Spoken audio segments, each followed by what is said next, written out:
Black Star Network is here. Hold no punches! I'm real revolutionary right now. Support this man, Black Media. He makes sure that our stories are told. Thank you for being the voice of Black America, Roland. Stay black. I love y'all. All momentum we have now, we have to keep this going. The video looks phenomenal. See, there's a difference between Black Star Network and Black-owned media and something like CNN. You can't be Black-owned media and be scared. It's time to be smart. Bring your eyeballs home. You dig?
So today's Friday, May 15th, 2026, coming up on Roland Martin Unfiltered, streaming live on the Black Star Network. We're here live in Montgomery, Alabama, site of tomorrow's National Day of Action when it comes to voting rights.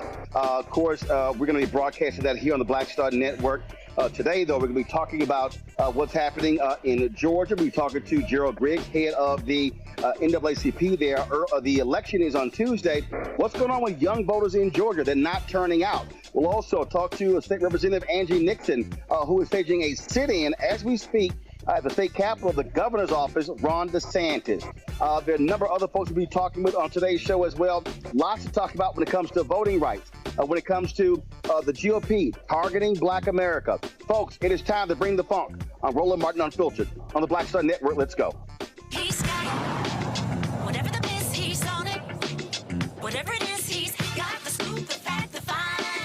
And when it breaks, he's right on time and it's rolling. Best believe he's knowing. Putting it down from sports to news to politics. With entertainment just for kicks, he's rolling. It's on go, roll, y'all. It's Roland Martin, yeah. Rolling with Roland now. He's funky, he's fresh, he's real, the best, you know he's Roland Martin now.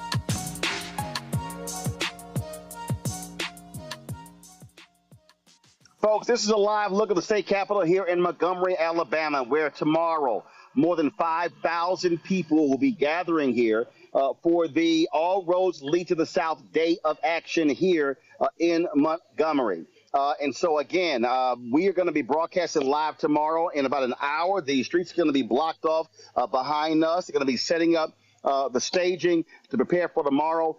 Folks, again, more than 5,000 people have already registered. More than 100 buses are going to be traveling here as well. In addition to that, we also are going to have some 65 satellite events taking place all around the country as far as the way of Alaska. And so, again, so what's going to be happening is, again, as you see right now, you see that red truck right there. So the staging is going to be at the base of the Capitol right there. And so I'm going to do something over here. So just give me 1 second. So, folks, if you look over here, you'll see right here. This here is there's a monument here. Let me see if I can zoom in. So this monument that you see right here, this particular monument references the Selma to Montgomery March that took place after Bloody Sunday. That monument commemorates Dr. King giving his speech after the Selma March right here in the state capitol. And so just to give you an understanding of where we are, again, folks, this is the state capitol here in Montgomery. If you see right here, folks, this right here is Dexter Avenue King Memorial Baptist Church, where Dr. King was the pastor. And so you see how close the church is to the state capitol. And so when they finished that march from Selma to Montgomery, Dr. King gave his famous speech there. And so what's going to be happening is folks are going to be gathered here tomorrow. We're going to be live beginning at 10 a.m. Eastern in Selma, because they're going to be having an event there. There's going to be a solemn walk across the Edmund Pettus Bridge. We'll be carrying that live. Then we'll be live here from just right here, of course, in this particular city, Montgomery, for the event going live at 1 p.m. Eastern, going to 5 o'clock. So lots to talk about. You got elections going on across the country. Louisiana, they go to the polls tomorrow. Georgia goes to the poll on Tuesday. And the other day, Gerald Griggs, who leads the NAACP state conference in Georgia, posted a graphic on social media that really got my attention. And it showed that voters 18 to 39 only represent about 10% of the more than 600,000 people who have turned out. And so joining us right now is Gerald Griggs. Gerald, how you doing? I'm doing great, Roland. Looking forward to being with you tomorrow in Alabama. So, Gerald, when you posted that, man, that caught my attention because, and I've been saying this and I posted on my social media, and I've been saying to young voters, listen, you keep complaining about old folks being involved in politics and old folks doing this and doing that. But the reality is the numbers that you showed that the largest group, 50+% of the people who voted early were 65 plus. The next group below them, the lowest group was 18 to 39. And what I keep saying to folks 18 to 39, you can't keep complaining about old folks in the politics if they're the ones who are the ones showing up at the polls. Absolutely. And they have to be more engaged. And so ultimately, what we're seeing is a lack of energy in the turnout in that 18 to 39-year-old demographic here in Georgia. Now, there has been an uptick since I posted that graphic. Today, we broke records. Almost 1 million people have voted early, but we're still only at about 11% of those being below the age of 30, 39 to that 18. So we have to get that energy up. The polls are still open for about another 30 minutes here in Georgia, and then they will close until Election Day on Tuesday. So we got to get that momentum up in the young people. I see a lot of comments and talking and posting on all the social platforms. We're not seeing a lot of foot traffic that reflects that energy that they're showing online. Look, and that's your point. You make that point. Like, hey, y'all got a lot of stuff to say on Threads and Twitter and TikTok and Instagram, but it's not translating to the polls. And that to me, and what I've said to young folks, 1839, hey, man, listen, y'all have got to show up and show out. You can't complain and you don't participate in the process. Absolutely. You have to translate the anger that you're seeing online into actual action, actual tangible results in a voting block. And we have to be honest, they're the most populous rated group in Georgia that are with registration. They are the biggest group, but they are not turning out in the numbers that would reflect actual change in the percentile in the election, and thus the politicians cater towards the older generation, and that's why you see an older generation still in control of our political discourse around this country, but particularly in the state of Georgia.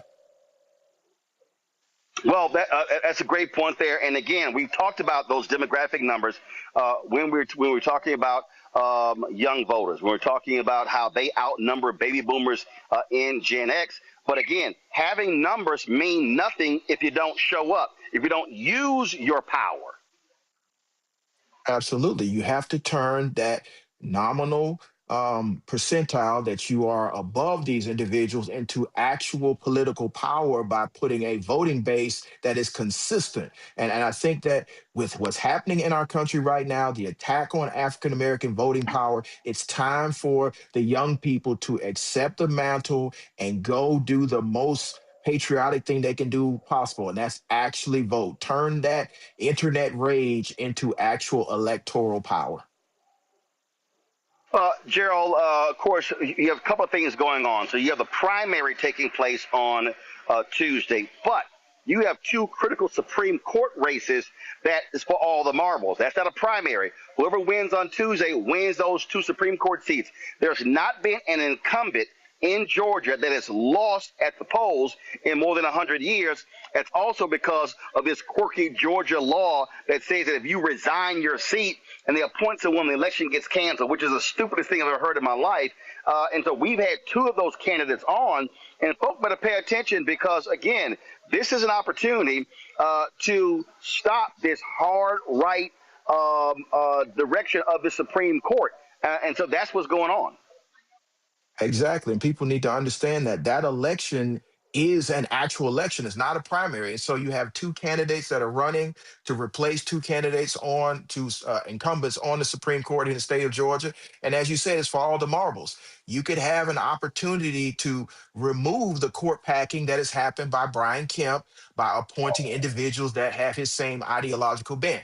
And my hope is that the race will remain nonpartisan, but the court is not acting nonpartisan. So I think it's time for people to understand that our judicial races happen in May. They don't happen in November. And that's why it's incumbent upon the younger generation to understand and to turn out, because those individuals are going to be making the decision on how to apply Georgia law.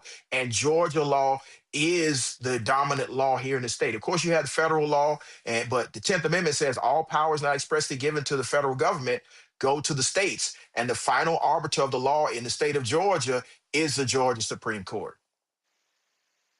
We just saw Governor Brian Kemp announce he's going to be calling a special session there in Georgia. What impact do you think that's going to have in turnout? Because that obviously has ticked off a lot of black folks.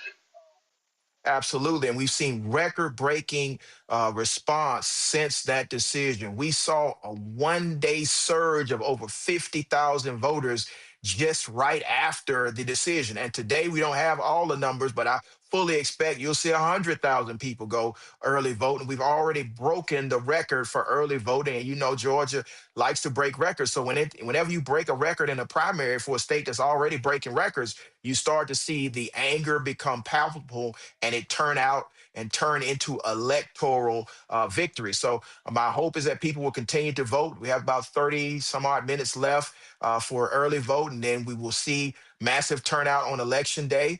So I think that it has fueled African Americans to turn out to vote in numbers we haven't seen in a long time in Georgia. Are you seeing folks preparing buses and things along those lines ready to go to the polls on Tuesday? Absolutely. We're seeing buses get ready from all over the state of Georgia. We have seen that there are now suggestions that we use our African-American ride share companies and our taxis to get people to the polls. We're seeing an enthusiasm in Georgia and other places throughout the South that we haven't seen in a long time because of this Louisiana decision. And I think it will translate on Tuesday evening into a record turnout for a primary election and the nonpartisan judicial election. So we are seeing people be motivated in ways they haven't seen in years. Well, and that's the point that we always make. Bottom line is folks got to recognize that the way you want to impact power, you must show up at the polls. Gerald Griggs, we appreciate it. Thanks a lot. Appreciate you. See you soon. Absolutely. Folks, got to go to a quick break. We come back more. We're going to talk about what's happening in Louisiana. We'll talk to the state official there. We'll also talk with State Representative Angie Nixon in Florida, who's leading a protest in the governor's office there in Florida. We'll come up with our panel as well. You're watching Roland Martin Unfiltered on the Black Star Network, live from Montgomery, Alabama. Site of tomorrow's, pull a graphic up, y'all. Site of tomorrow's All Roads Lead to the South rally, the national day of action when it comes to voting rights. Again, taking place tomorrow right here in Montgomery, Alabama. We will have live coverage right here on the Black Star Network. Back in a moment.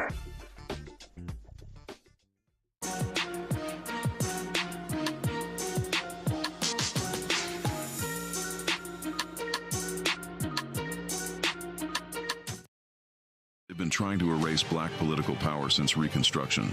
Now the Supreme Court is helping them finish the job. First came Shelby County versus Holder in 2013, the ruling that gutted the Voting Rights Act. Then came Brnovich in 2021, another ruling, another piece torn away. Now comes Calais, the case civil rights leaders warned could cripple the last major federal protection against racial vote dilution. And within days, Tennessee eliminated its only majority black congressional district. Louisiana, South Carolina, Alabama. The same strategy is spreading across the South. The old Jim Crow used poll taxes and literacy tests. The new Jim Crow uses gerrymandered maps, voter roll purges, polling place closures, and court rulings that make black communities politically invisible. But this story doesn't end in a courtroom. It moves to Selma. May 16th is a national day of action. Faith leaders will gather at the Edmund Pettus Bridge at 9 a.m. A mass rally follows at the Alabama State Capitol from 1 to 5 p.m. 1965 was Freedom Summer. This is Freedom Summer 2.0 because they are still trying to erase black political power, and we will not bow.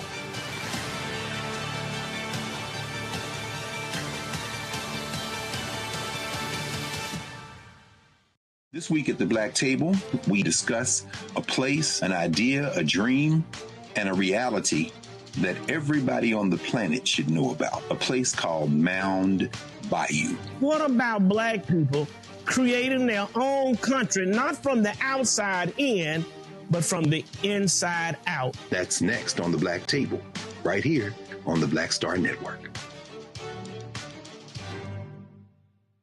Hey, I'm TD Jakes, and you are watching the Black Star Network.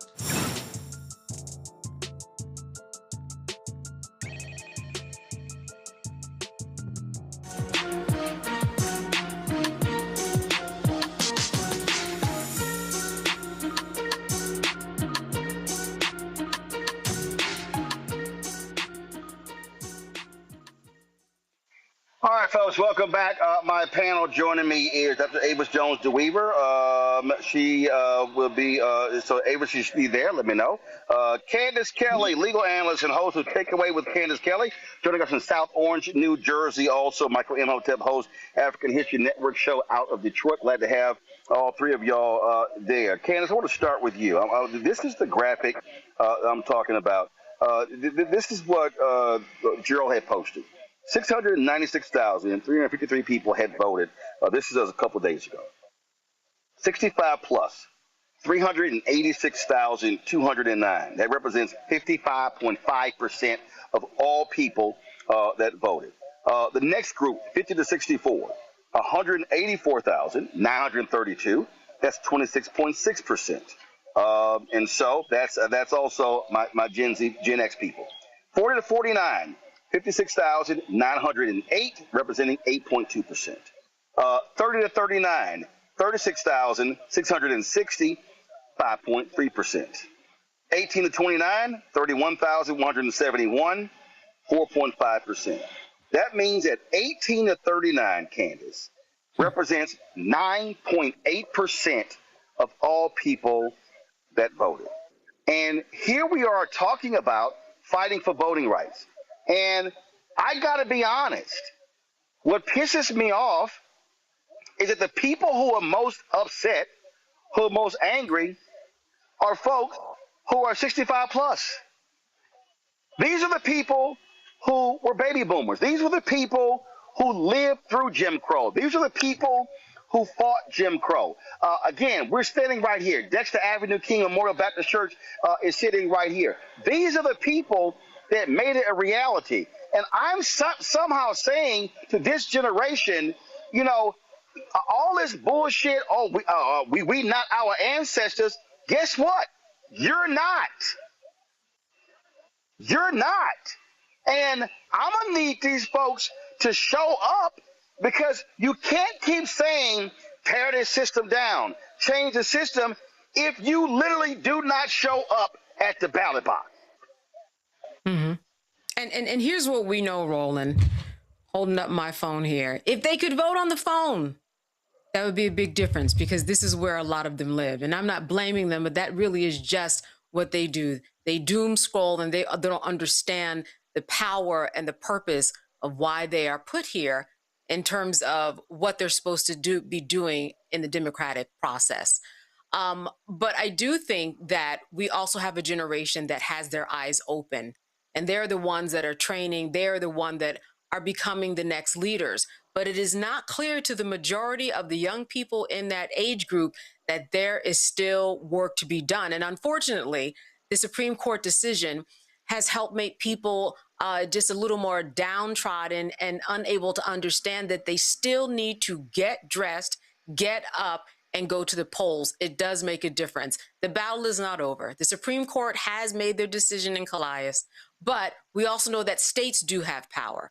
We also know that people have power. We also know that, you know, on a federal level, that's what we're talking about. And yeah, that's kind of a dead end right now. We have to admit that. But there are other things that we are doing right now, just like you being down there. There are other things that have to be done, and we need them. And hopefully the more the message is spoken about, the more they will get the message and finally do something. But they have to, across the board, they got to get off these phones. The phones are great for galvanizing and creating community, and it does a lot of other good things. but it does a lot of bad things. And when it comes to the democratic process, I'm afraid that a lot of people are at home, just like the statistics say. All right, Ava, so this is my frustration.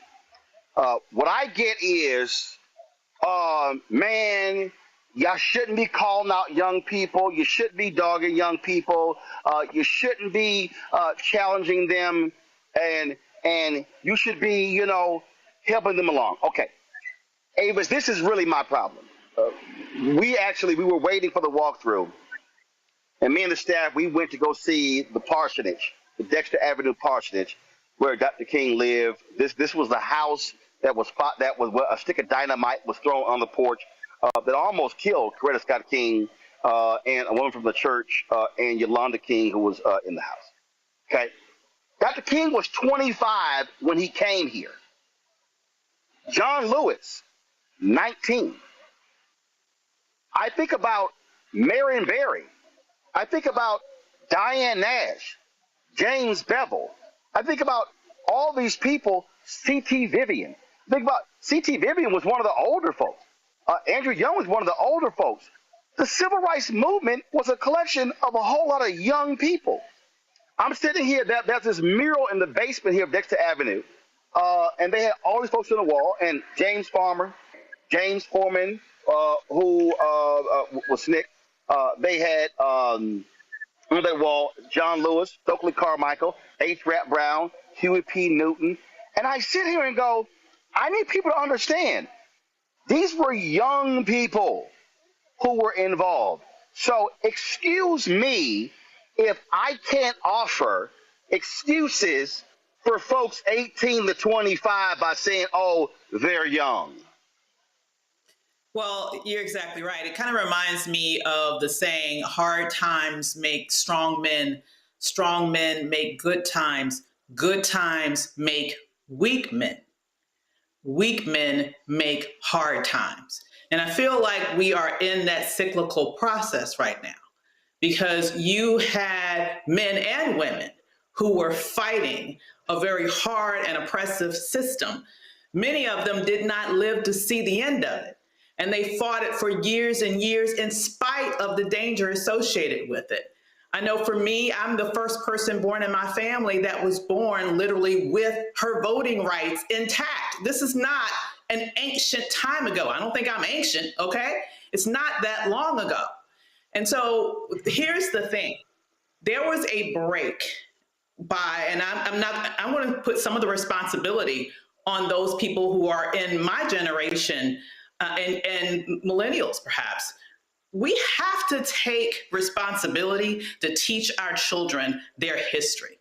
We have to. Too many of us were too concerned about moving to the quote unquote good neighborhoods, putting our kids in the quote unquote good schools, completely detaching them from their history and culture. Why are we surprised that so many of them don't even seem to get a sense of what's at stake right now?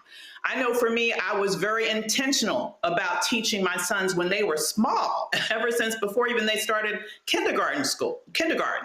They were learning Black history from the very beginning. And so I can tell you one thing, they both voted in this Virginia election, all right? So I have to tell you that we have to do a better job of relaying our struggle and our fight and our win. And our wins over the years. We have to let them know about our warriors in history and letting our younger people know that they have the power to do that too. But they can't afford to just check out, because if they check out, if you think things are bad now, you just wait until years go by and the generations that are fighting right now start to go by the wayside. What is going to be left for that generation and the ones that come after them? Yep. Michael, I posted something on my Instagram, and I had somebody say to me, man, you know, you gotta make it a lot easier for us to catch your show. And I was like, what are you talking about? I said, again, I'm trying not to cuss, but when folks keep telling me, oh my God, We need to know these things. We don't know what's going on. I'm like, yo, we're here 5 days a week. 5 days a week. And then it's like, yeah, but you gotta, but you gotta go where the young folks are. You gotta put it there. And I'm like, okay, we're on TikTok, we're on Instagram. But at some point, the onus has to be on them. At some point, has to be on them. And what I've said to young folks, like is like, listen, don't ask about a baton. Create your own organization. Go out and make it happen. And when I look at those numbers, and again, 65 plus, the next group, the two lowest groups are 1839. And when we're out here talking about fighting, the folk who are in their 50s and 60s and 70s and 80s and some of their 90s are literally fighting for the folk 18 to 39. But I'm sorry, you got to show up. Yeah, Roland. So it's so much here. Let me try to make this as succinct as I can. So first of all, your understanding of politics is directly related to your understanding of history. And when you talk to a lot of these younger people, and you talk to Gen Z, millennials, a lot of them do not understand history. When you've lived through history, like my parents were born during World War II, and my parents are from the South. Okay, so they're coming from Jim Crow segregation. All right, when you talk about the March on Washington, August 28th, 1963. A few months before that, in June 1963, there was a march here in Detroit. Dr. King was in that march. My mother was in that march, right? So when you talk to my parents, okay, about certain things, when you live through it, you have a different understanding. So you are on YouTube. People can watch your show in clips. They can watch the full show. One of the things that I do is when I encounter people who don't understand voting, don't want to vote, I ask them, okay, so what issues are you concerned about? Okay, and then we connect how policy shapes those issues. One of the things I encourage people to do is go on YouTube and search for Eyes on the Prize and watch clips of Eyes on the Prize, one of the best documentaries dealing with the civil rights movement. And I usually watch it every February. I have the box set on DVD. I go and watch the entire thing. You understand the Mississippi State Convention. You understand why they were suppressing the black vote. You understand what we went through to get these rights. And the other thing that people have to understand is the Reconstruction era and the collapse of Reconstruction in 1877 and the political violence that brought about the end of Reconstruction. And when the January 6, 2021 insurrection took place, historian Eric Foner, who's one of the best historians on the Reconstruction era, connected the political violence that brought it into Reconstruction. He connected that to the January 6, 2021 insurrection and how that was a backlash to African Americans voting for Biden and Harris. That was a backlash to the racial reckoning that took place after the death of George Floyd. Okay. And we see that Project 2025 is a backlash to all of that. So when we start connecting these dots and connecting policy to history, then we start seeing a change, a better outcome when it comes to voting. It is frustrating to me because these things are real. And when elections are over, people then complain about what didn't happen, what should have happened, what could have happened. And they complain about all the candidates that we have, candidates that we should have. And I'm saying, yo, if you ain't in this, then what the hell are you doing? And so I would hope, you only got a few minutes left with early voting in Georgia. I would hope, those of you in Georgia, 1839, I would hope you are going to show up in massive numbers on Tuesday. I'm not holding my breath. I would hope tomorrow in Louisiana, we see a massive black turnout across the board, voting no on all of MAGA Governor Jeff Landry's constitutional amendments. Louisiana, these people are stripping you of a congressional seat. You should be mad as hell and voting like crazy in Louisiana. What this generation cannot do is give up. What this generation can't go is like, oh, well, it's all lost. It is guaranteed to be lost if you check out of this process. It is guaranteed. And so we have MAGA is an existential threat to the future of Black America. And I'm saying this and I'm pleading with any African American who in this country, but especially anybody 1839.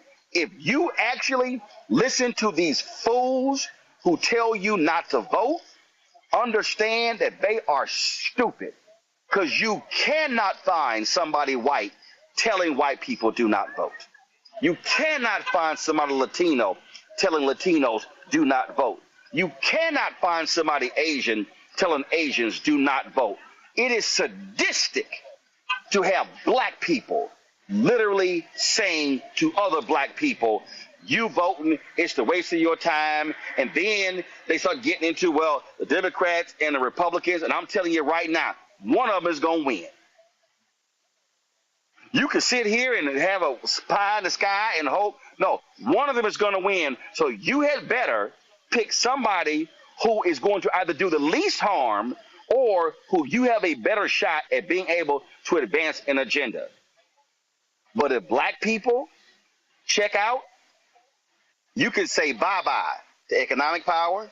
You can say bye-bye when it comes to education, when it comes to housing, when it comes to health, because these white supremacists, especially the folks in this building behind me, the people in this building behind me, they are no different than those after the Civil War. They are no different than those in the period of Jim Crow. And I'm telling you, the folks in this building, the Republicans hold a supermajority. They are hell-bent on completely destroying Black progress and making Black people second-class citizens in this state, all across the South, and in this country. Got to go to a break. When we come back, we're going to talk about what's happening in Louisiana, also what's happening in Florida. Lots for us to talk about. Folks, you're watching Roland Martin Unfiltered on the Black Star Network. We're live here in Montgomery. Understand, I've been making this point, that, listen, we cannot do this without your support. We're going to have about 14 people working tomorrow. We've got 2 of our vehicles down here. Then we have to pay for hotels and airfare, per diem, freelance crew. The expense is going to be anywhere from $40,000 to $50,000. Yeah, so when people say, oh, man, we need to be covering our own stuff, guess what? We're here. I've already seen the media list. CNN's going to be here tomorrow. MS Now's going to be here tomorrow. You're going to have pool cameras going to be here tomorrow. You know what's not going to be here tomorrow? Nobody else in Black-owned media. I don't know, but listen, I'm just telling you right now, okay? I don't know who else in Black-owned media is going to be covering this the way we are covering this here. I don't know where they're going to be. And I personally today contacted TV One, BET, sent to Blavity. I said to other Black-owned media people saying, hey, we will make our feed available for you to put on your Facebook and YouTube channels. But the point I'm telling y'all right now, this stuff is not cheap. It's not cheap at all. So your support is critically important. If you want to join our Bring the Funk fan club, please contribute via Cash App. Use a Stripe QR code. You see it right here on the screen. If you're listening, go to blackstarnetwork.com. Checks and money order. Make it payable to Roland Martin Unfiltered. P.O. Box 57196, Washington, D.C. 20037-0196. PayPal, R. Martin Unfiltered. Venmo, RM Unfiltered. Zelle, Roland at RolandSMartin.com. Roland at RolandMartinUnfiltered.com. We'll be right back.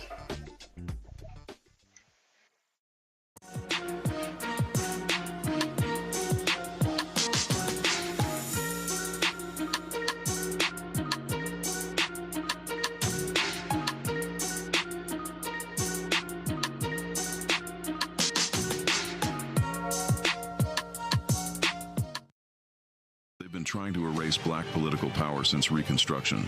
Now the Supreme Court is helping them finish the job. First came Shelby County versus Holder in 2013, the ruling that gutted the Voting Rights Act.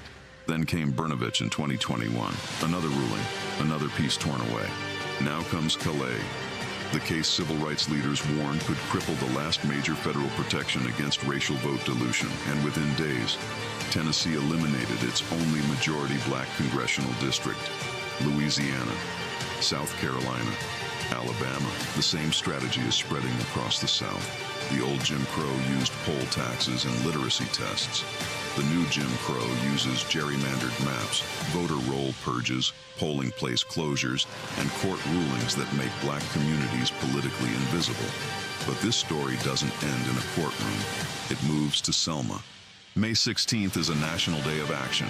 Faith leaders will gather at the Edmund Pettus Bridge at 9 a.m. A mass rally follows at the Alabama State Capitol from 1 to 5 p.m. 1965 was Freedom Summer. This is Freedom Summer 2.0 because they are still trying to erase black political power, and we will not bow.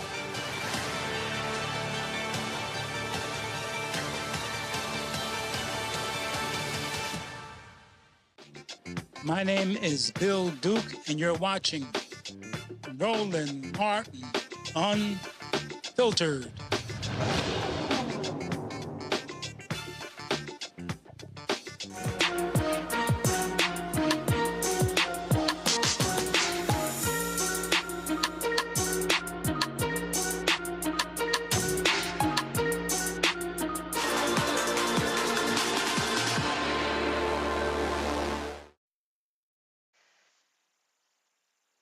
Folks, before we go to our guests in Louisiana, this just saying the United States Supreme Court is rejected a last-ditch appeal by Democratic lawmakers in Virginia for them to consider the referendum that voters there. The Virginia Supreme Court, in a 4-3 decision, said that they did not follow the Constitution, the right procedure in having that voter referendum.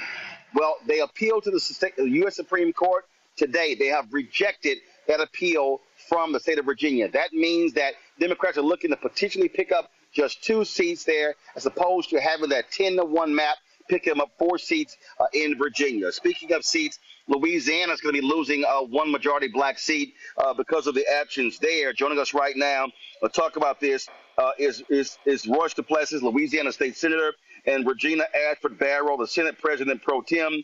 Let me know when we have Regina back. Representative Duplessis, before I ask you a question, this is the video of a young brother who spoke during one of the hearings, where he had this to say directly to those white conservative MAGA Republicans in Louisiana. The state of Louisiana in 2025 deported multiple children, one of whom was born in New Orleans and had brain cancer. Donald Trump got the pro-life, Bible-thumping Republican Party to say, yes, we want more of that. As a matter of fact, send Gregory Bovino down here to harass more people. So I have no doubt in my mind that the map's going to pass. If y'all can give us less than 0 seats, you would do it. Y'all do this under the orders of somebody that said the Civil Rights Act was harmful to white people, that it caused reverse racism. RFK said that black children are overfilled on antidepressants and that they need to be reparented on different farms, all of them. Pete Hegseth constantly brings Doug Wilson to the Pentagon to give a prayer service. Doug Wilson is the same pastor that said that slave owners were on strong spiritual ground. I don't have no belief in no morality on anybody that followed Donald Trump. If you wasn't with this map, you wouldn't be underneath this president. You wouldn't be in your party. You would stand up, you would stand against it, you would speak out about it. So as far as I'm concerned, if you here as one of these Trump Republicans, you already showed us who you are. You showed us what you want to do. And I believe the country as a whole is rebuking your party. Y'all are in a death spiral. That's why y'all have to redistrict. That's why y'all have to cheat. That's why Trump got to go to Texas and say he entitled to 5 more seats. It's because y'all know what y'all doing is abhorrent. We letting our people die in Iran based on false pretense that Tulsi Gabbard and Joe Kent say it ain't real. Y'all okay with all that. So I'm positive y'all gonna be okay with the maps. But the beautiful thing is, the children that y'all have made and the people that's younger than y'all don't support none of this racism that y'all want. The MAGA party is the last breath of the Confederacy. And I'll be happy to see millennials and Gen Z bury y'all. There will be no more of your party.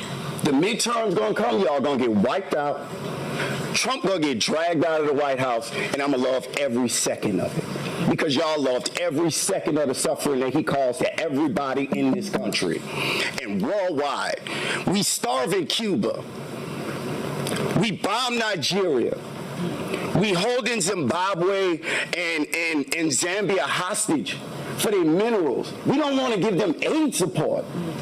The pro-lifers that say all life is special, y'all letting kids die of AIDS. What part of your Bible say that? Point out the scripture. I think everybody would love to see it. And we would love to see y'all in the midterms. Oh, man, I'm glad to see those young brothers there. Representative Duplessis, what we're seeing right now is, again, this is an absolute attack on black political power. You got an election there in that state tomorrow, and I have been imploring young folks. I'm looking at those Georgia numbers. They're all for 18 to 39, not even 9% of the total vote. And so what is it going to take, from your perspective, to get black folks in Louisiana to use their voting power? Well, we're going to keep doing everything we can to use platforms like yours to get this message out. My message when we walked off the Senate floor yesterday after the Senate voted how we knew they were going to vote to eliminate one congressional Democratic black congressional seat down to one. We knew how the vote was going to go. My message was that, look, we can't just be mad online and just be frustrated. We have an actual opportunity this weekend, Saturday, to go out and vote. We have 5 amendments on the ballot.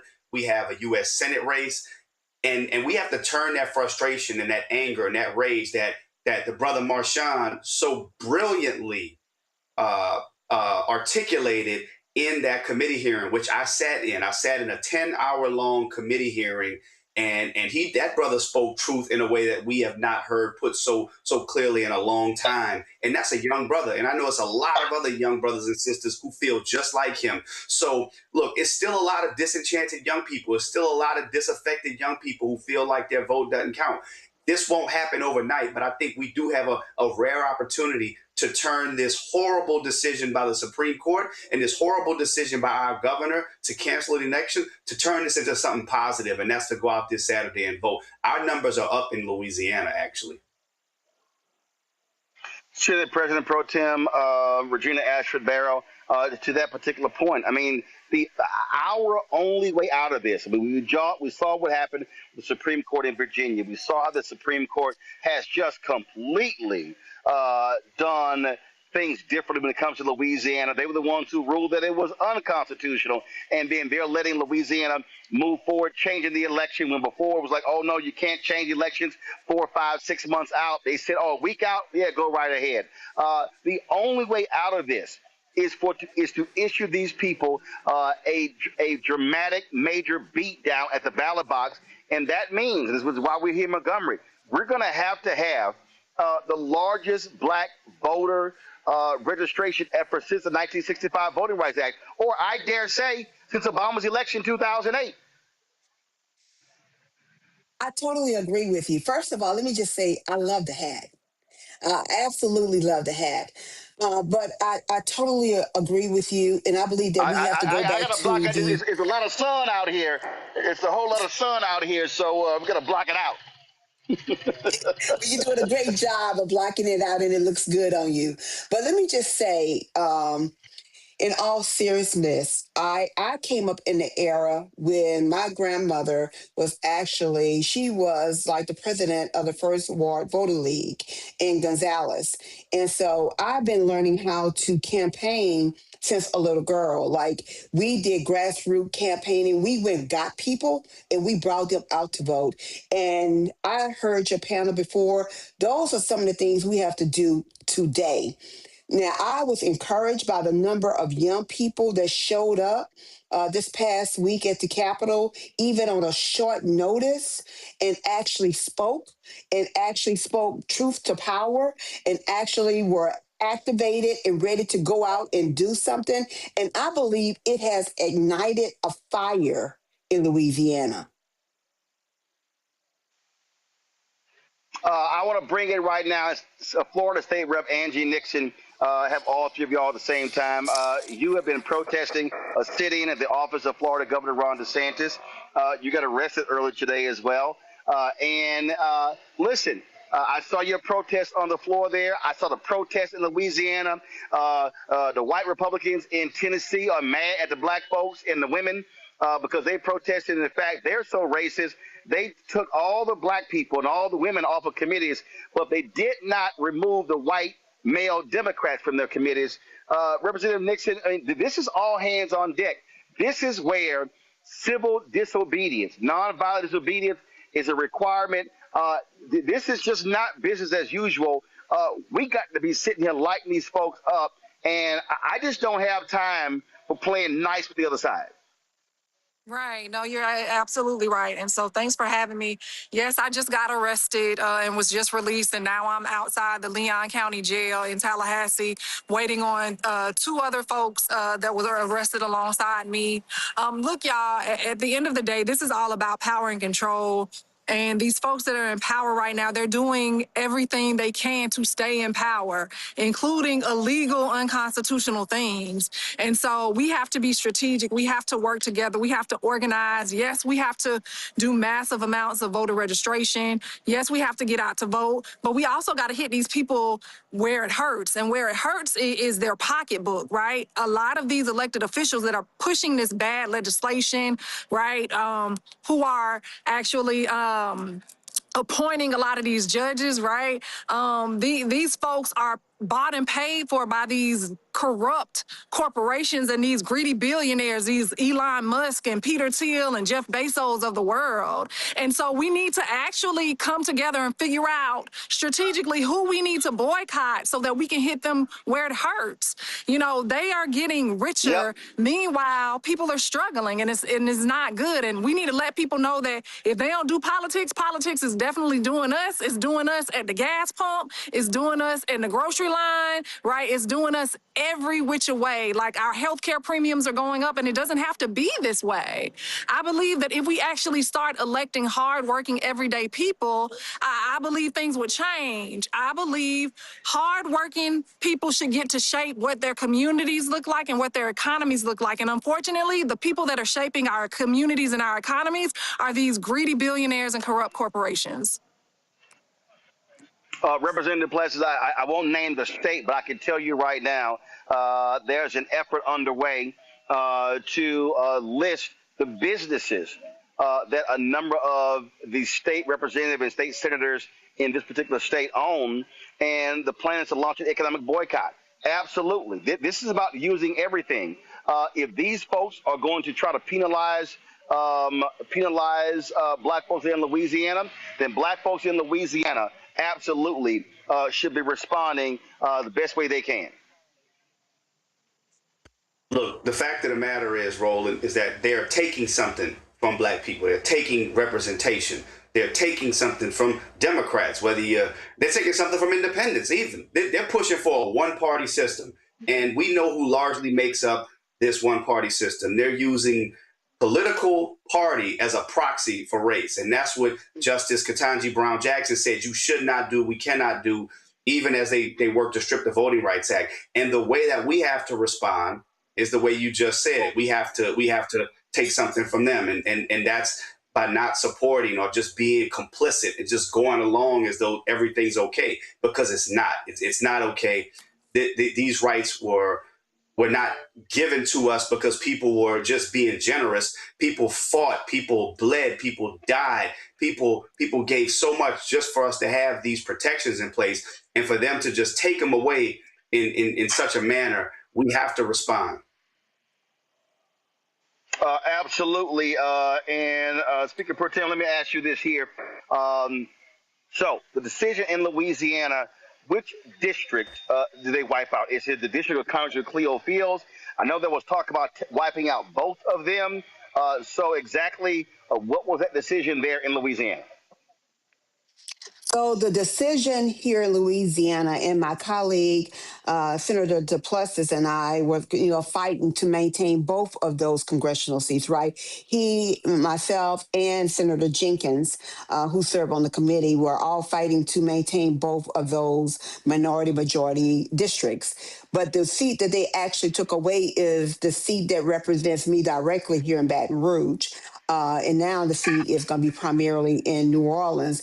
And while initially, they were saying that the current system that we were under, that we are under, was gerrymandered, they have just gerrymandered another district. The district that was created, that my colleague Morris actually drew, is another gerrymandered district. And so we know this is not going to hold up to the scrutiny of the courts, just on the configuration of the district, and just not going along with the fact that it does not, and it is not in compliance with the Jingles versus Thornburg case. That's another thing that really didn't come up that we are going to be able to use, I believe, in fighting this ruling or fighting this map.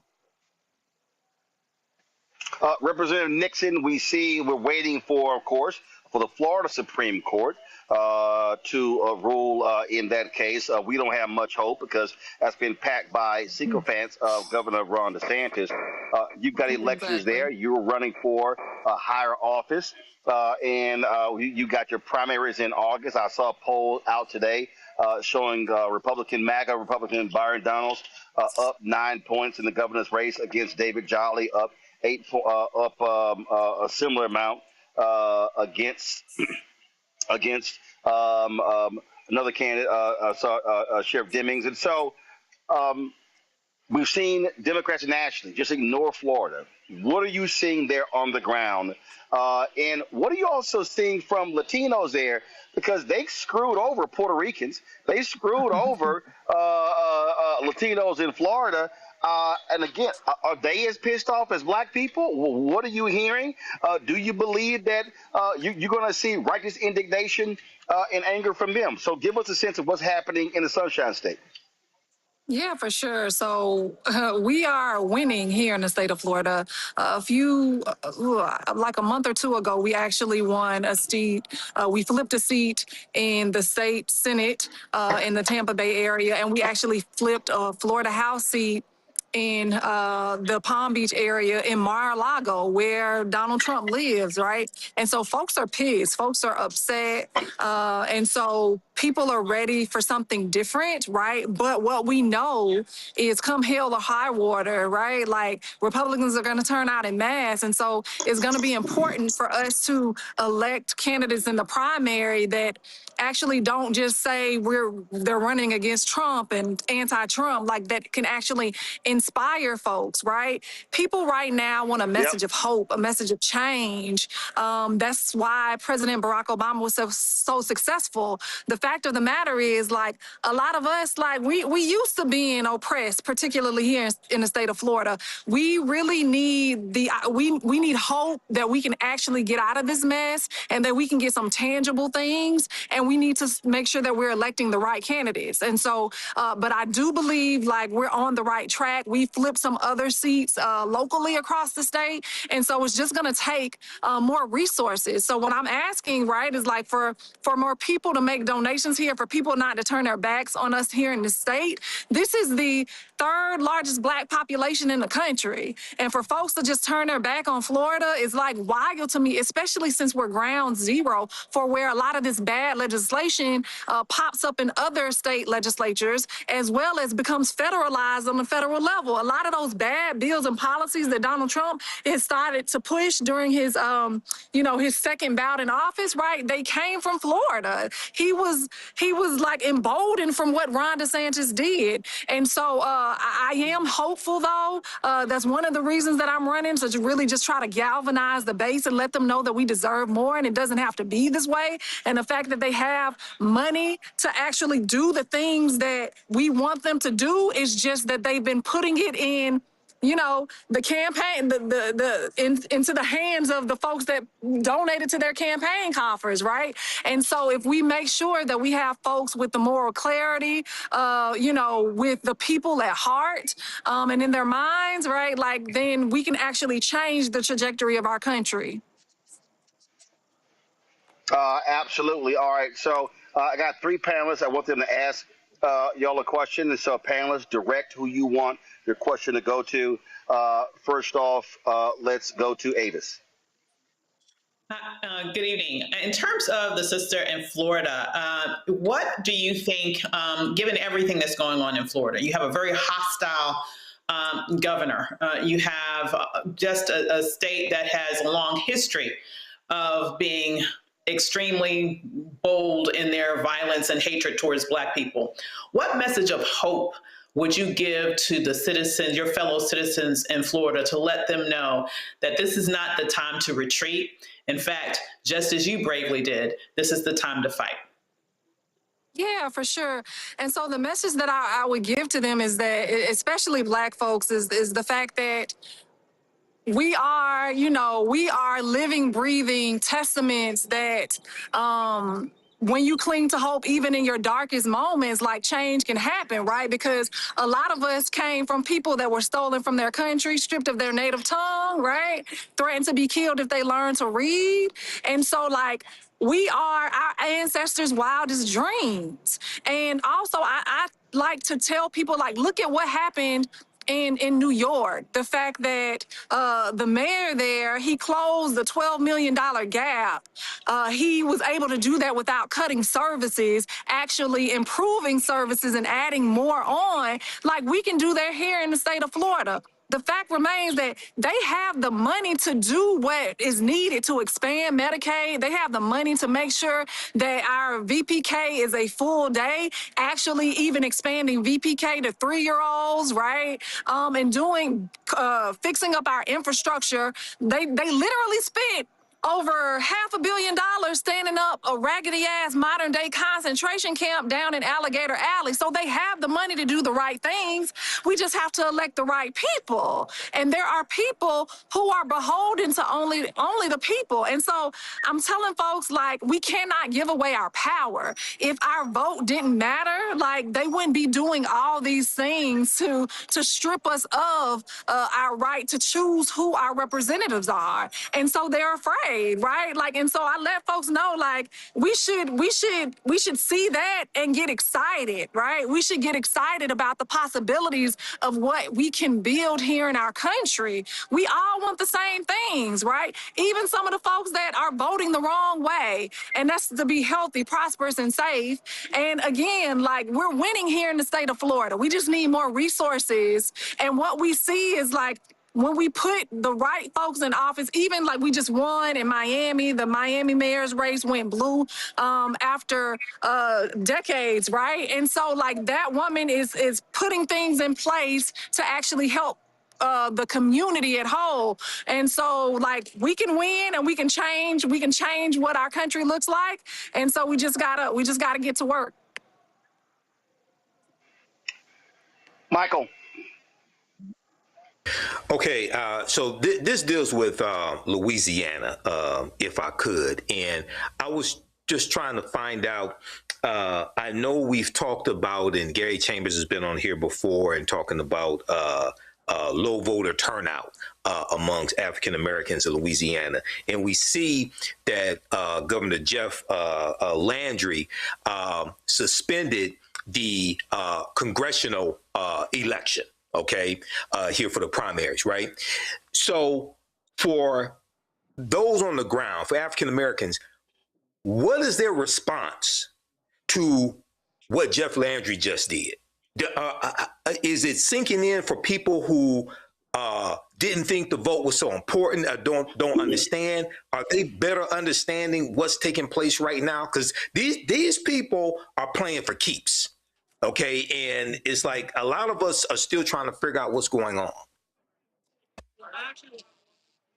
Madam Pro Tem, Do you want to? Because I've gotten a mixed bag with that. Yeah. There are some people who are outraged at what has actually transpired and trying to figure out, like, how is it possible that he could do something like this? And we saw some of that with people who actually showed up, even with a short notice, less than 24 hours, when we were actually having to be able to come back up before the committee to be voted on. And then there is a number of people who are, like, confused and saying, where am I supposed to be voting? What am I supposed to be doing? And so we find ourselves really trying to educate people to make sure that they go and cast their vote. So I think I've gotten a mixed bag on that. But as we're beginning to explain to people what is happening, they are understanding the severity of it and understanding that they need to make sure they go out and vote. But I think initially, especially in the beginning, there was a lot of confusion about what was happening and if they really still needed to vote. But I found myself really educating, finding different means to try to get information out to people to ensure that they understood that they still needed to go vote and vote for everything on the ballot. Yeah, I agree with Madam Pro Tem. I'm going to just briefly add to that. One of the things that I'm sensing right now, and maybe this will get some coverage eventually, is personally frustrating to me. And I know Roland and the panelists were expressing a similar frustration earlier. In 2023, when the election was happening, we told our people this. We told our constituents this. We had a qualified Black candidate by the name of Sean Wilson. He had a PhD, probably one of the most qualified people to ever run for governor, not just in the history of Louisiana, but in the history of this country. Brilliant. All right. People came up with every excuse in the book to say why they didn't vote. Right. And Jeff Landry won with a historically low number of votes back in 2023. I mean, people just literally did not show up to vote. But one of the things that's happening in Louisiana right now that's very interesting is there's this recall underway. So some sisters out of Baton Rouge got together, and now every time I get on social media, I'm hearing about this recall. Like people are talking about the recall in some spaces more than they talk about voting. And I don't know the psychology behind that. Maybe the idea of a recall is just sexier than the idea of going out and voting. But I find that I'm finding like in a lot of spaces that people are just talking about this recall petition. And I'm saying, y'all, if you look, I'm not mad at the recall. And if you want to roll with that, fine. I mean, I'm all for it. But it's going to take more registered voters to sign that recall than Jeff Landry got to actually become governor. We're going to need around 600,000 signatures. He was elected with like 550,000 votes. And we have to continue to drill home the message of why it's important to vote in every election. So I think that the frustration for the recall is valid. It's warranted. I'm for it. But let's show up this Saturday and vote with that same energy. Well, here's my whole deal. I say vote and do the recall. Candace, your question. Representative Nixon, so you were in the offices of Governor Ron DeSantis for 5 hours.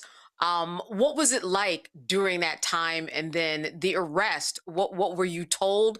Because people are looking at this and hoping that the message got through at least partially, or that there was some movement. So if you could explain that whole thing. Yeah, for sure. So we decided to, we had a rally earlier today, in response to the unconstitutional and illegal maps that were drawn by the governor. First of all, he's not supposed to be drawing maps. We are supposed to as state legislators.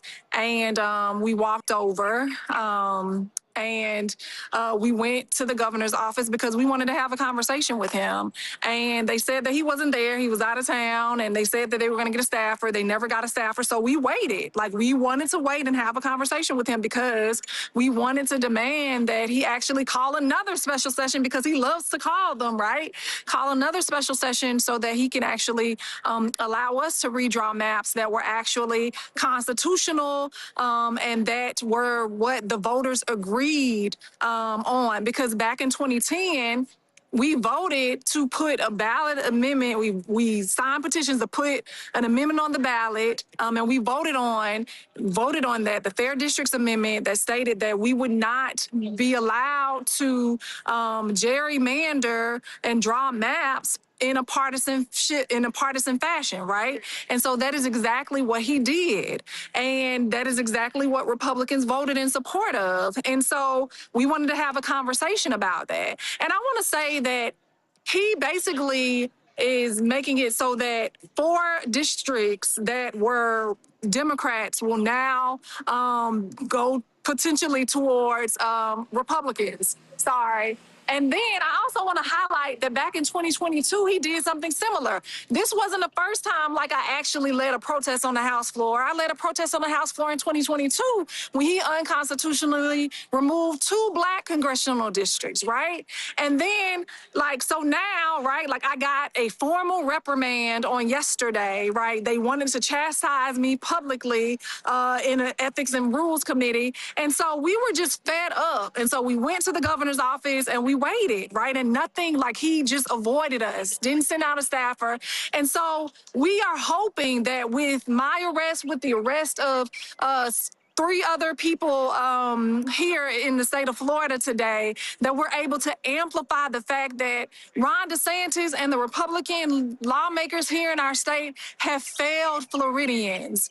We have seen rising costs of property insurance, which is something they could have addressed, right? We have continually seen our teachers be at the bottom as far as pay. They rank 50th for pay, and we have some of the largest school districts in the country. And not only that, we ain't even passed a balanced budget yet. Like, we should have passed a budget months ago, and they're still like negotiating in regards to a budget. And so the leadership here in our state is failing Floridians. We are suffering, our people are suffering here, and it's time out for politics as usual, and it's time for the people to get outraged, but take that rage and turn it into righteous anger, right? And like register folks and go to the polls to vote. Thank you. All right, then. Listen, y'all are out there doing the work. Representative Angie Nixon, we appreciate it. Representative Duplessis, we appreciate it as well. Speaker Pro Tem Regina, appreciate it as well. Bottom line, this is all hands on deck. We need our Black politicians doing what they're supposed to do, our Black lawyers. You need the activists. And again, if you got breath in your body, you got to be engaged in this. As I said at the top, we're here in Montgomery. Listen, already some 5,000 people have registered to be here tomorrow. This is going to be the kickoff of a year-long effort for a massive voter registration effort. It's more than 100 buses coming from all across the country. There are going to be 65 satellite events taking place in other cities beyond here, including as far away as Alaska. People are indeed motivated, but we need more people. Bishop William Barber, they sent me an email. More than 1,100 people have registered for the training that we're going to do on June 12th and June 13th. I set a goal of 1,000. Now I want to hit 2,000. Y'all put control room, pull it up. If y'all go to Repairs of the Breach or blackstarnetwork.com, if you want to sign up for this virtual training, we have to actually teach people how to organize and mobilize when it comes to the vote. And so that's going to be happening June 12th and 13th. And so if you want to do that, folks, absolutely click that link, sign up. We initially called for 1,000 alphas. Then other Black men said, I want to be involved. Other brothers in D9 groups and non-D9 groups. Then sisters said they want to be involved. And so we expanded it. And so right there, if y'all go to blackstarnetwork.com and you'll see it right there. Keenan, let's make sure that stays at the top of the web's page so folks can register. But that's what it's going to take. This is all hands on deck. We can't just sit back and watch what our elected folks in Florida and Louisiana and Georgia and Tennessee are doing. They got to have our back. I keep saying this. Generals can devise war plans, but they need troops to win the war. So let me thank all 3 of y'all for y'all great work. Thank you so very much. Appreciate it. Let me go to a break. We'll be right back. Roland Martin Unfiltered on the Black Star Net.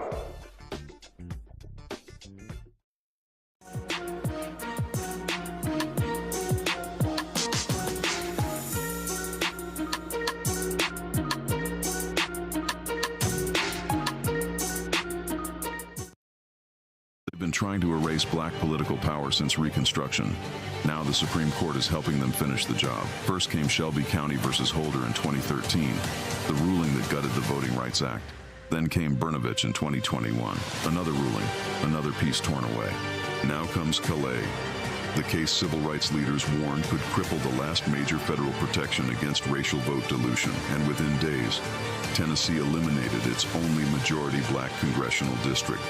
Louisiana, South Carolina, Alabama. The same strategy is spreading across the South. The old Jim Crow used poll taxes and literacy tests. The new Jim Crow uses gerrymandered maps, voter roll purges, polling place closures, and court rulings that make black communities politically invisible. But this story doesn't end in a courtroom. It moves to Selma. May 16th is a national day of action. Faith leaders will gather at the Edmund Pettus Bridge at 9 a.m. A mass rally follows at the Alabama State Capitol from 1 to 5 p.m. 1965 was Freedom Summer. This is Freedom Summer 2.0 because they are still trying to erase black political power, and we will not bow.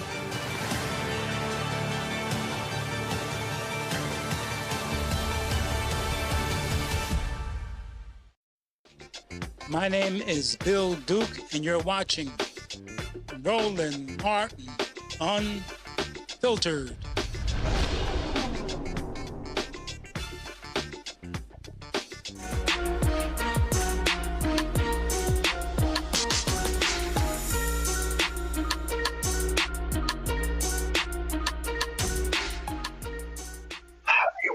Why is it that Donald Trump keeps finding dumb black people? So Scott Turner, he was a former state rep out of Texas, used to play football.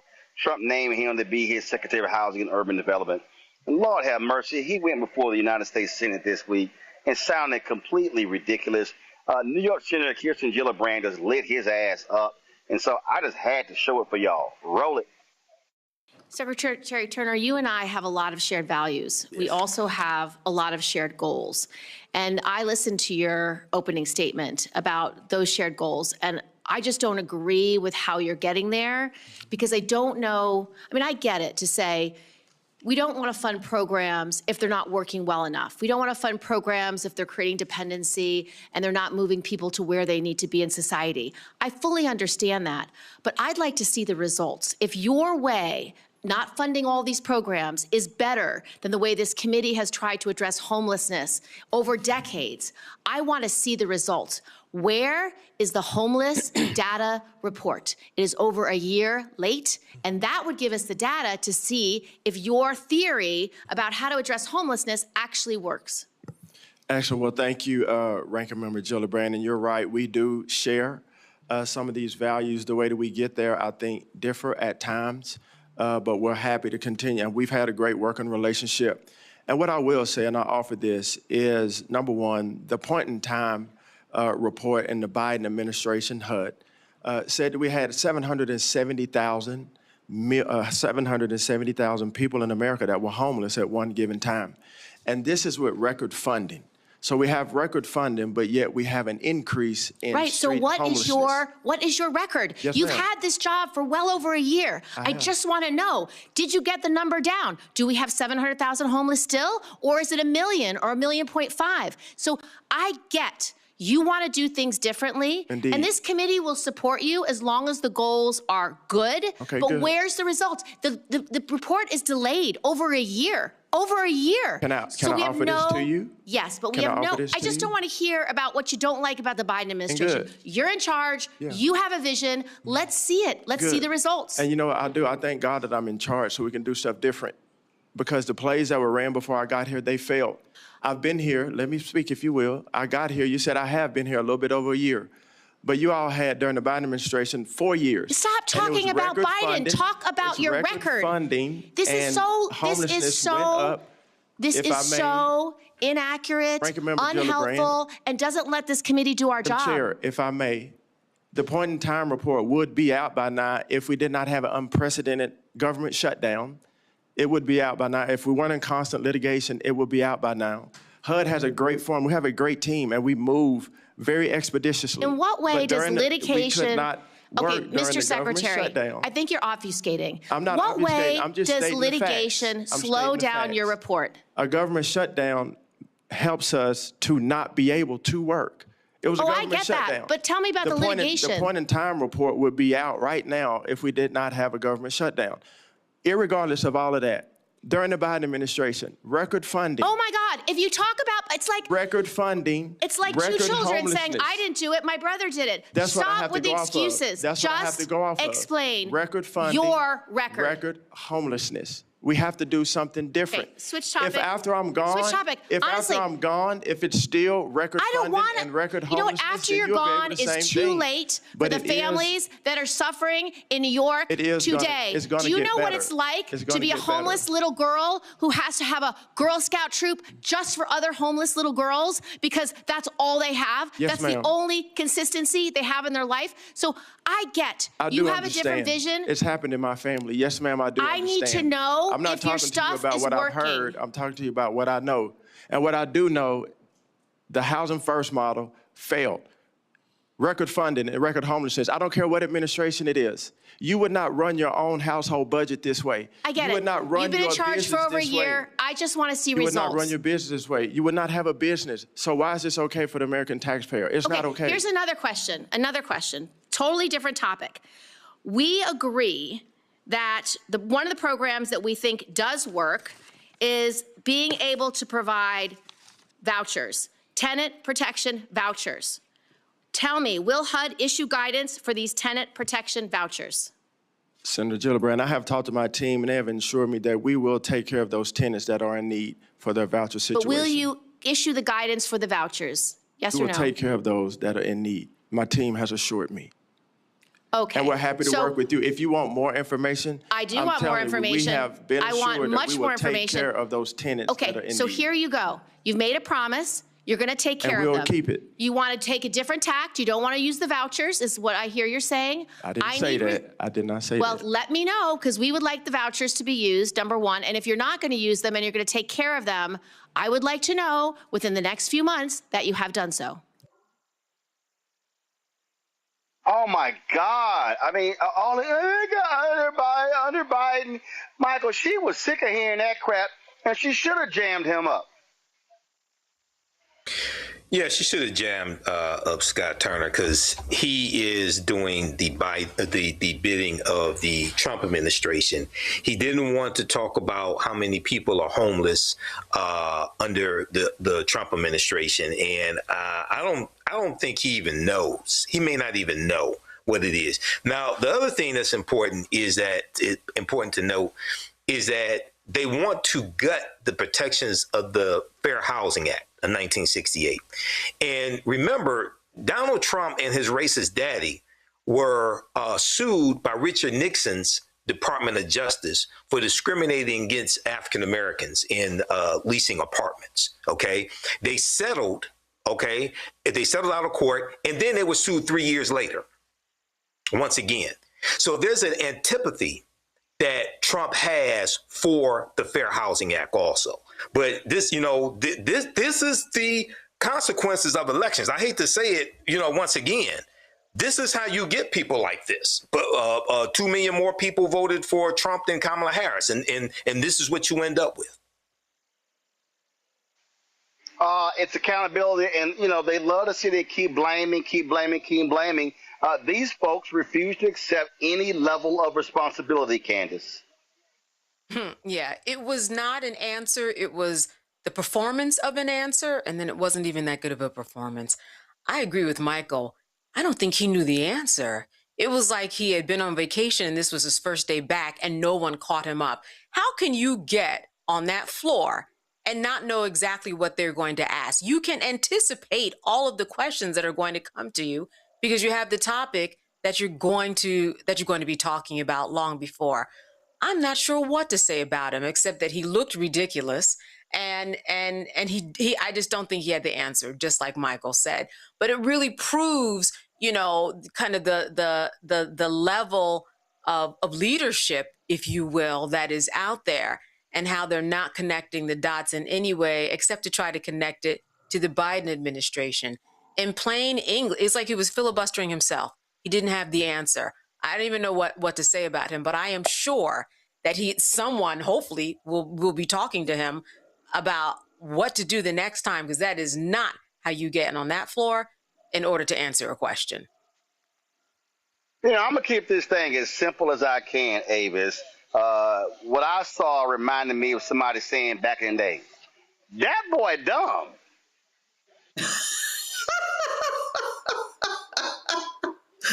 Well, he very well may be. He does not seem to be the sharpest knife in the drawer. I will say that, okay? But in addition to that, I would say that this is consistent with what this administration does. I mean, I completely agree. He doesn't know the answer, but that's not by accident. It's not just because he's not the sharpest knife in the drawer. It is by design, right? This is the same administration that fired the head of the Bureau of Labor Statistics, right? I don't believe jack shit that comes out of BLS right now around the jobs numbers anymore, okay? They make up shit. This is the same administration that just the other day had Kash Patel testifying before Congress, rattling off crime statistics about what a wonderful job the FBI has done. And he was barely out of his seat until there were leaks coming out of the FBI saying specifically that all that was lies. Every last bit of it was a lie. They aren't looking to calculate and capture numbers because they don't want the American people to know what a fucked up job they're doing. I'm just so sorry. I can't. I'm just angry about this because data matters. What you don't measure, you're able to hide the impacts that you are not, in fact, having. You're able to hide the fact that people are hurting. You're able to hide the fact that you are not serving people. You're able to hide what a poor job that you're doing. This administration has literally made it one of their specific endeavors to hide as much data as possible. And at the same time, they have been coaching each and every member of the cabinet to get in front of Congress and to get in front of these committees and just filibuster in that way to avoid answering questions, because they would then have to be transparent to some degree around what poor of a job that they're doing, and they will never admit that. They will never admit it to the public. Absolutely that. Hey, so we got here. We decided to, we were biding some time, and so I told y'all I went down to the Dexter Avenue parsonage where Dr. King, Coretta Scott King stayed, other pastors as well. Literally were staying here in front of the church. Y'all come on over here. So these are the folks who gave us the tour. They're longtime members of the church. Y'all come on, step on here. So I didn't have to bring my microphone with just me talking. So y'all going to project. Come on. Y'all stand right here. Come on, y'all stand right here. All right. So first of all, tell folks what your name is. Wanda Anderson. Wanda, look right there. Wanda Anderson. Elizabeth Monroe and Teresa Kennedy. All right. So y'all, so they told me that during COVID, before they had paid folk who were doing the tours, and then they decided to volunteer. They thought it was going to be for a few months. It's now been 4 years, and so they did the tour at the parsonage, did the tour here at the church, and so. But explain to folks that y'all depend upon the donations of people who tour to fund to keep the upkeep of these properties, right? That is correct. That's correct. 5 properties to take care of. You have 5 properties? Yes. Got it. And so that's the church, the Legacy Center, the Legacy Center, and the parsonage, and Interpretive Center, and Vernon's Place. Got it. For Pastor Vernon Johns. Mm-hmm. Gotcha. And so you did the tour of the church. That's correct. And you would break it all down, and it was fascinating to hear that this church is literally on the ground that used to be, was it a slave pen? What was it called? Yeah, the Traders Pen. They call it the Traders Pen, but yeah. She said it was the trader. Actually, let's step up a little bit closer so they can hear you, because I would anticipate having all 4 of y'all here, so I didn't grab my microphone. But say it again. It was called the Traders Pen. It's where they kept the slaves and shackled them until they took them down to Court Square to be auctioned off. That's the area where the church is built. And so what was also amazing is that, of course, they've been longtime members. And so when you were talking, you said you remember being in the choir, watching as Coretta Scott King sang. No, I said I remember watching her singing. Right, I said, but you said you were sitting in the. What were you say you were in the? I was out in the congregation. Oh, you in the congregation? I thought you said you were behind her, but you were watching her sing. There's a picture of you as a child with her as well and Yolanda. So tell folk your story.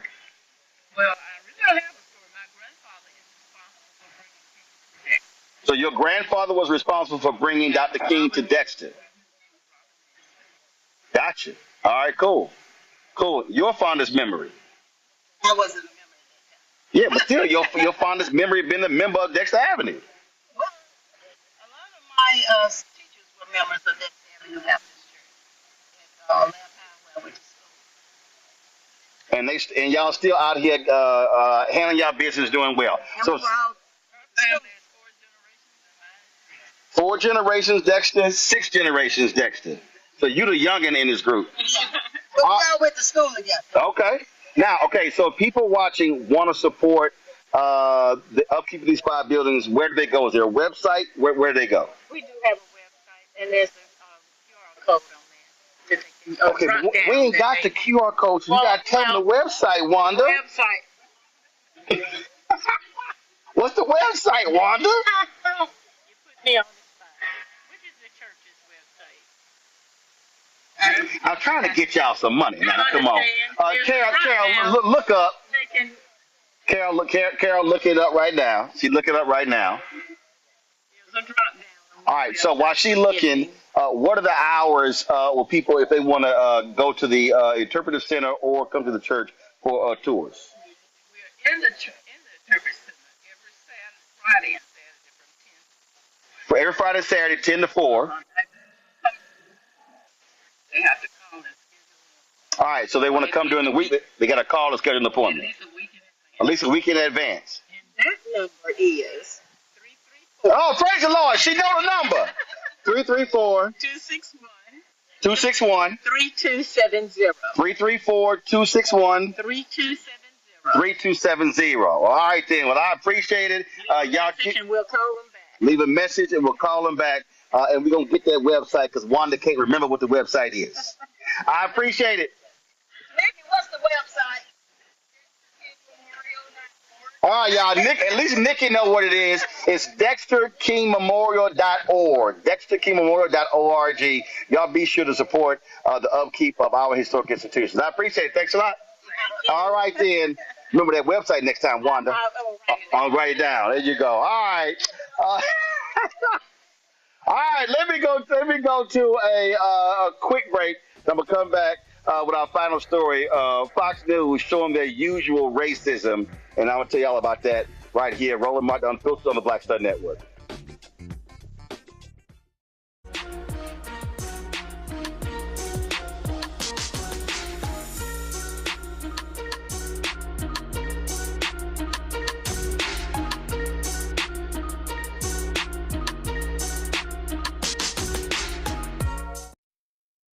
Been trying to erase black political power since Reconstruction. Now the Supreme Court is helping them finish the job. First came Shelby County versus Holder in 2013, the ruling that gutted the Voting Rights Act. Then came Brnovich in 2021, another ruling, another piece torn away. Now comes Calais, the case civil rights leaders warned could cripple the last major federal protection against racial vote dilution. And within days, Tennessee eliminated its only majority black congressional district. Louisiana, South Carolina, Alabama. The same strategy is spreading across the South. The old Jim Crow used poll taxes and literacy tests. The new Jim Crow uses gerrymandered maps, voter roll purges, polling place closures, and court rulings that make black communities politically invisible. But this story doesn't end in a courtroom. It moves to Selma. May 16th is a national day of action. Faith leaders will gather at the Edmund Pettus Bridge at 9 a.m. A mass rally follows at the Alabama State Capitol from 1 to 5 p.m. 1965 was Freedom Summer. This is Freedom Summer 2.0 because they are still trying to erase black political power, and we will not bow.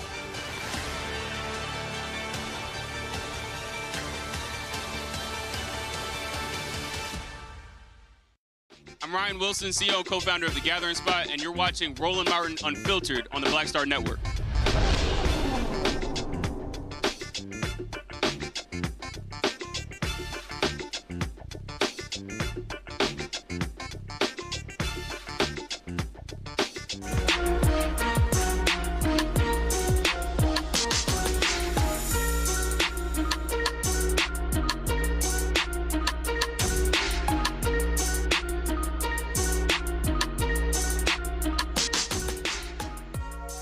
right, folks. If a racist comment is made on Fox News, you can take it to the bank that Jesse Waters is the one who uttered this remark. This is what he had to say on Fox News as how black folks should respond to the Supreme Court Louisiana versus Calais decision and the right wing's efforts to attack and destroy black political power. Listen to this bigot. I did some research on the blacks, as Judge Janine so eloquently would say. The solution to Hakeem's problem, this gay Obama, is baby making. Blacks, for 150 years, have only represented 10 to 15% of the American population, okay? That's not that much. So if they want to have more seats, they got to get in between the sheets. The Spanish, they're coming north, they're having tons of kids, and at this point, they have almost the same amount of House seats as blacks. The Hispanic caucus is almost as big as the black caucus. So if you guys need to solve that problem, I'm not arguing for you know what you need to do. I'm not arguing for more black congressmen. I'm arguing just don't draw the districts to advantage a party. No, you're just discriminating against whites. That was an all-black district. I'm discriminating. We want to be in that district. You think I'm discriminating against my kids? We don't support segregation. Am I discriminating against my kids? No, it's not a blacks only. It's whites only. We have a, very diverse district now.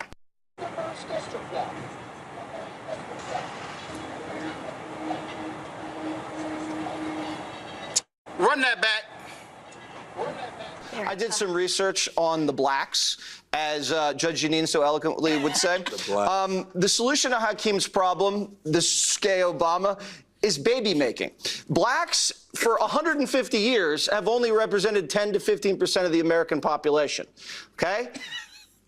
That's not that much. So if they want to have more seats, they got to get in between the sheets. The Spanish, they're coming north, they're having tons of kids, and at this point, they have almost the same amount of House seats as blacks. The Hispanic caucus is almost as big as the black caucus. So if you guys need to solve that problem, I'm not arguing for you know what you need to do. I'm not arguing for more black congressmen. I'm arguing just don't draw the districts to advantage a party. No, you're just discriminating against whites. That was an all-black district. I'm discriminating. We want to be in that district. You think I'm discriminating against my kids? We don't support segregation. Am I discriminating against my kids? No, it's not a blacks only. It's whites only. We have a, very diverse district now.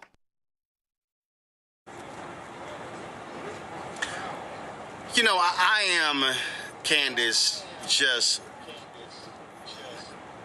routinely disappointed in Harold Ford, who sits there skinning and grinning when Jesse Waters makes that absolutely ludicrous, racist, dumbass comment, when in fact, the folk who ain't having babies are white folks. They're the ones not getting in the sheets. And the reality is, the actions that they are taking are because white people have stopped having kids. But this is what we come to expect from a sheer buffoon of Jesse Waters. That's who he is. A bit of a Kevin Hart roast where you just had, these very questionable jokes and statements, and then people just kind of laughing and not knowing exactly what to say. Now, I don't use this word a lot, but he sounded completely stupid because of the point that you made. And the other point is that blacks have the numbers in the districts. That's why we need the representation. It's just that the lines have been shifting. So all around, none of it makes any sense at all. I don't know what to say, but I am not surprised. It's just kind of, the same tune with different lyrics. And here we have lyrics that take us back to the slave days and the way that people were forced to make babies in order to work the plantation. It's the same thing. And this is exactly what I'm thinking about.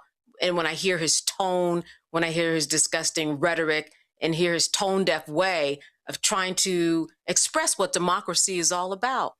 Absolutely ridiculous, not surprised, and glad that he is continuing to show himself.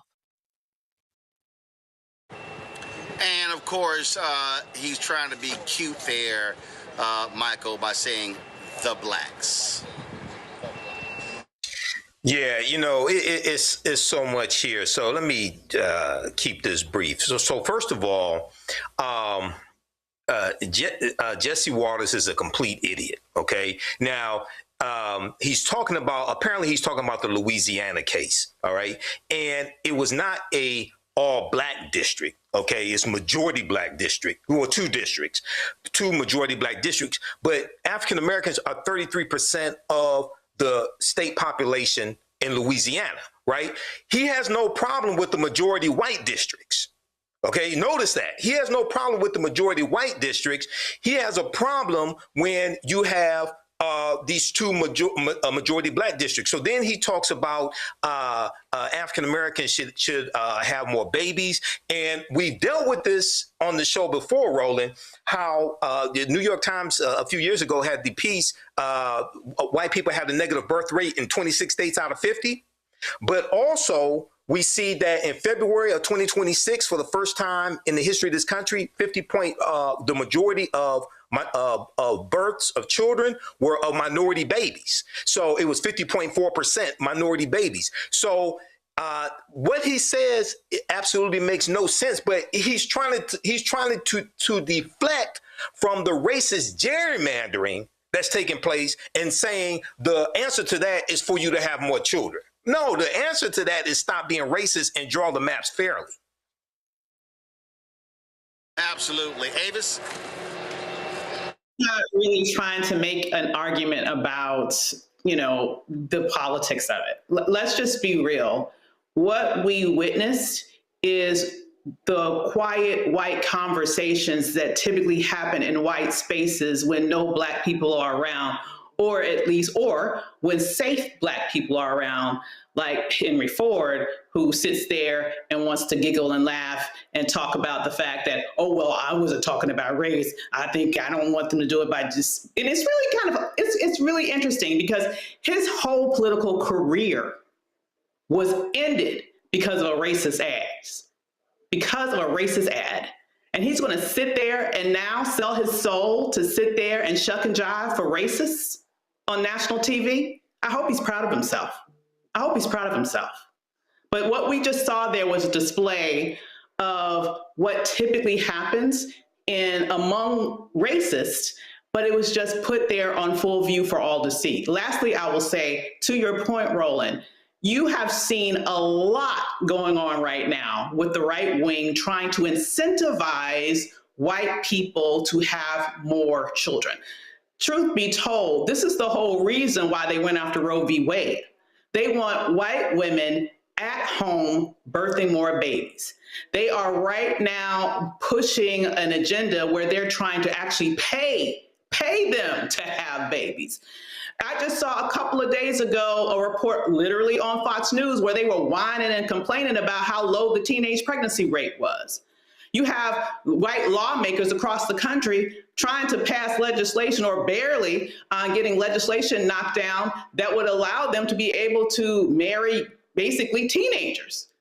It's really quite interesting once you put that in the context of the Epstein files. And let's not even talk about what the crime statistics look like with regards to child molestation and pornography and how that's parsed out by race. Because it's overwhelmingly white men that get caught up in that and that get arrested for that. So it's something about that culture where that is something that is interesting, apparently. But I do want to say, you're exactly right. We're here because they understand that they are at a population disadvantage.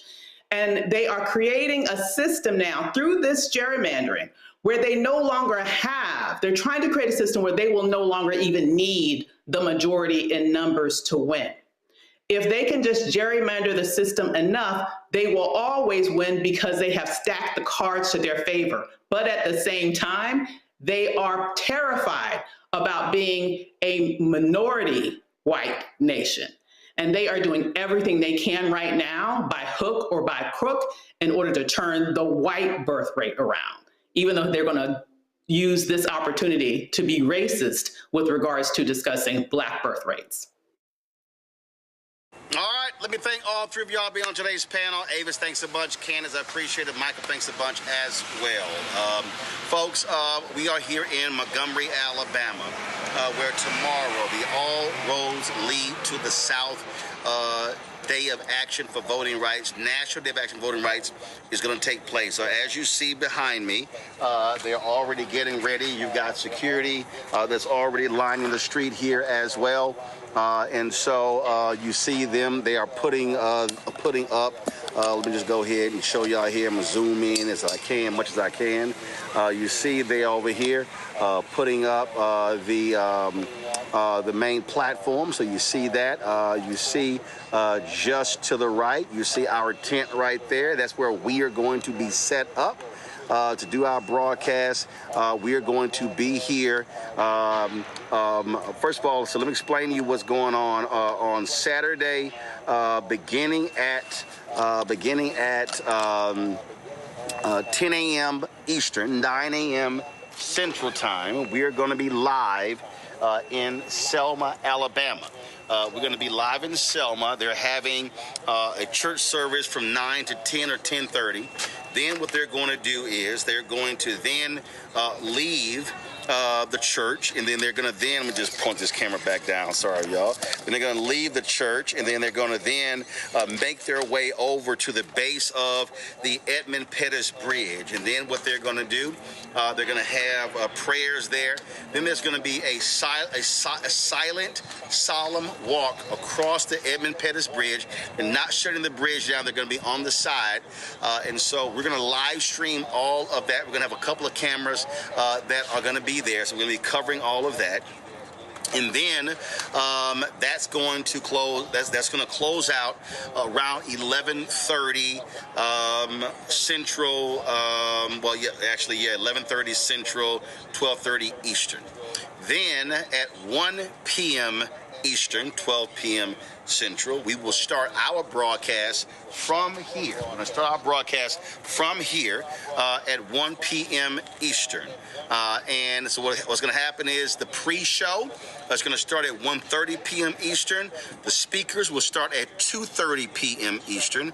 And so we're going to cover all of that. And so we're going to have complete coverage. We're looking forward to that. We want you to tune in to the Black Star Network. Tell everybody to tune in. We are actually sharing our feed with about 25 or 30 other Facebook, YouTube pages. So we're going to be all over tomorrow. So looking forward to that. And so, like I say, we're going to have 11 people here in Montgomery. We're going to have 3 to 5 people in our control room back in D.C. So we're going to have complete coverage of all of this. And so really looking forward to it.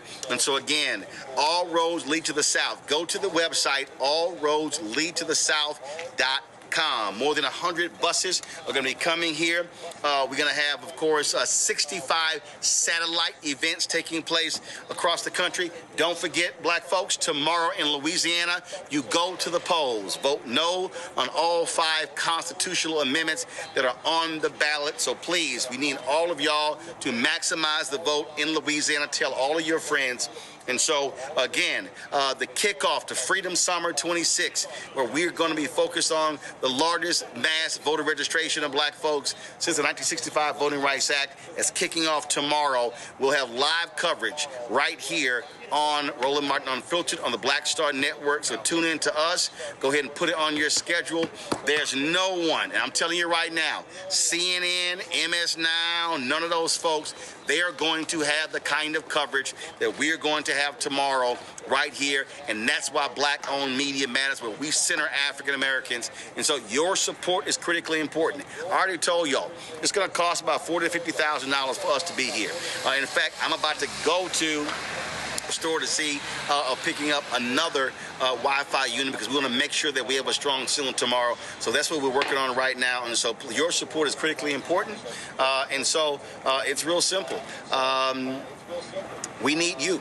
We don't have, unlike these right-wing folks, we don't have these millionaires and billionaires cutting us checks. Also, everybody who's watching on YouTube, hit the like button. We should easily be over 1,000, 1,500 likes. So y'all been slow, so hit that doggone like button. So if y'all want to contribute via Cash App, use a Stripe QR code. You see it right here on the screen. If you're listening, go to blackstarnetwork.com. That QR code's also for credit cards. Checks and money order. Make it payable to Roland Martin Unfiltered. P.O. Box 57196, Washington, D.C. 20037-0196. PayPal's R Martin Unfiltered, Venmo RM Unfiltered, Zelle Roland at RolandSMartin.com, Roland at RolandMartinUnfiltered.com. Download the Black Star Network app, Apple phone, Android phone, Apple TV, Android TV, Roku, Amazon Fire TV, Samsung Smart TV. You want to get our Roland Martin Unfiltered swag like I'm wearing right now? Go to shopblackstarnetwork.com. We get our polos, our zip-ups, our T-shirts, you name it. We got it all on the website with shopblackstarnetwork.com. All of these products that you see in my studio right now, these are all black-owned products. Go to our marketplace. You can get these black-owned companies at shopblackstarnetwork.com. Don't forget, download the app. Download the app fan base. Follow me at Roland S. Martin. And don't forget to check out every day, noon Eastern, the breakdown with Brittany Noble right on the Black Star Network, noon Eastern every single day. Don't forget, you can check out also our other shows on the Black Star Network as well. There are 5 shows on the Black Star Network, so be sure to support them all. Folks, that's it. We got to go. Got to get some rest. We're going to be up early tomorrow as we will be broadcasting live from Montgomery, from of course, all roads lead to the south, right here in Montgomery, Alabama. I'll see y'all tomorrow, and we always close out every show on Friday with all of the donors, the 47,000 plus people who've donated to our show. Again, you're going to get your name on that list. Go to blackstarnetwork.com, and you got all the ways to contribute. I'll see y'all tomorrow. Holla!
you.